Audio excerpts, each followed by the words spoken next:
दोस्तों इस वीडियो में आप सीखेंगे कि कैसे पैरेलल प्लेट कैपेसिटर की कैपेसिटेंसी निकाली जाती है। हालांकि आपको फार्मूला मालूम है C = ε0 A/D, और अगर कई प्लेटों के बीच में डाइलेक्ट्रिक कांस्टेंट K होता है तो C = K टाइम ε0 A/D हो जाती है। आइए एक स्पेशल केस लेते हैं।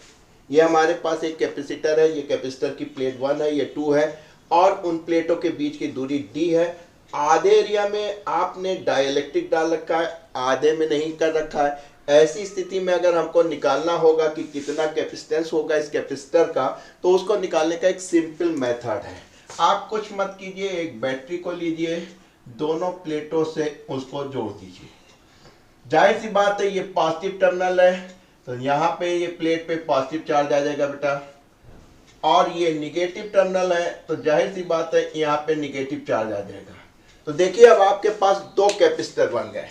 एक कैपेसिटर ये है पॉजिटिव निगेटिव, जिसको आप C1 कह सकते हैं। एक पॉजिटिव निगेटिव ये है जिसको आप C2 कह सकते हैं।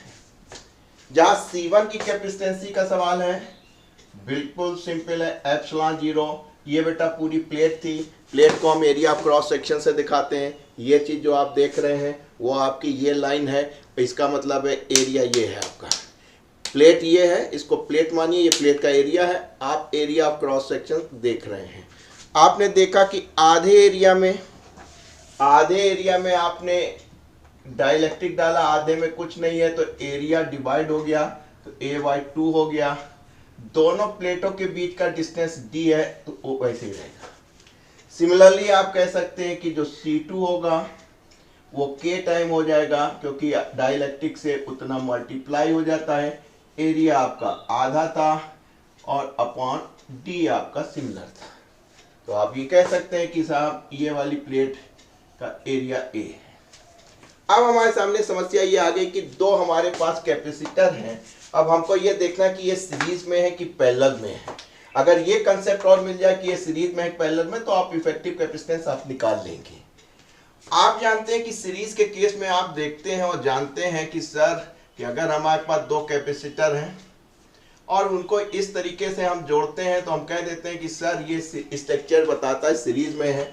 बहुत आप समझदार हुए तो आपने कहा सर अगर चार्ज का डिस्ट्रीब्यूशन नहीं हो रहा है तो ये सीरीज में है।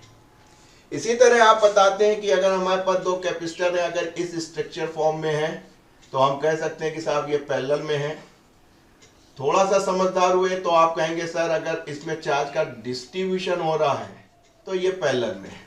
लेकिन यहाँ पे भी समझ में नहीं आ रहा है कि चार्ज का डिस्ट्रीब्यूशन हो रहा है कि सीरीज में पैरेलल में। तो इसको करने के लिए जैसे आपने ये हाइपोथेटिकल सोती सर की बैटरी लगाई है, वही बैटरी यहाँ निकाल लीजिए, इम्तिहान में लेके जाइएगा, बड़े काम आएगी। इसको यहाँ लगा दीजिए। जैसे ही लगाएंगे तो बेटा ये वाला पॉजिटिव है, तो ये सिरा पॉजिटिव है, तो ये वाली प्लेट पे पॉजिटिव चार्ज हो जाएगा। ये बैटरी का निगेटिव टर्मिनल है, तो इस पे निगेटिव चार्ज हो जाएगा। इंडक्शन की वजह से चूंकि टचिंग नहीं है इसलिए इंडक्शन होगा। इंड्यूस फिनोमेना की वजह से इतना ही निगेटिव चार्ज इंड्यूस होगा, क्योंकि इंडक्शन में हमेशा अपोजिट चार्ज होता है। Law of conservation of charge कहता है कि charge can not be created, can not be destroyed. तो इसका इतना पैदा हुआ है तो इसको खत्म करने के लिए उतना पॉजिटिव चार्ज पैदा होगा। तो आपको साफ साफ दिख रहा है कि जब किसी कैपेसिटर की नेगेटिव प्लेट पॉजिटिव से जुड़ती है तो वो सीरीज हो जाती है। सिमिलरली यही बैटरी लगा दीजिए, बहुत काम की चीज है। ये पॉजिटिव है तो जाहिर सी बात है ये सिरा पॉजिटिव होगा, ये प्लेटें पॉजिटिव हो जाएंगी। इसी तरह ये टर्मिनल निगेटिव है तो जाहिर सी बात इन प्लेटों पे निगेटिव चार्ज चला जाएगा। तो आप देखिए C1 का निगेटिव C2 के निगेटिव से जुड़ा हुआ है, C1 का पॉजिटिव C2 के पॉजिटिव जुड़ा हुआ है। तो इस कॉम्बिनेशन को हम लोग पैरेलल कहते हैं। यहाँ चार्ज के डिस्ट्रीब्यूशन से हम देख सकते हैं कि देखिए C1 कैपेसिटर का पॉजिटिव C2 कैपेसिटर के पॉजिटिव से जुड़ा हुआ है, C1 का निगेटिव C2 के निगेटिव से जुड़ा हुआ है। तो आप कह सकते हैं कि sir positive positive negative negative जब होता है तो पैरेलल होता है। यहाँ पे पॉजिटिव पॉजिटिव है, निगेटिव C2 का निगेटिव से, और पैरेलल कॉम्बिनेशन में आप जानते हैं इफेक्टिव होता है C1 + C2। आप इसकी वैल्यू को रख दीजिए। आप देख सकते हैं कि ε0 A/2D कॉमन ले सकते हैं, इसकी वजह से ये 1 हो जाएगा और ये +K हो जाएगा। तो आप कह सकते हैं कि इस कॉम्बिनेशन का जो इफेक्टिव कैपेसिटेंसी होगा वो 1 + k एप्सिलॉन 0 A/D। तो मिलते हैं जल्दी एक नई प्रॉब्लम के साथ, तब तक के लिए इजाजत दीजिए। जय हिंद।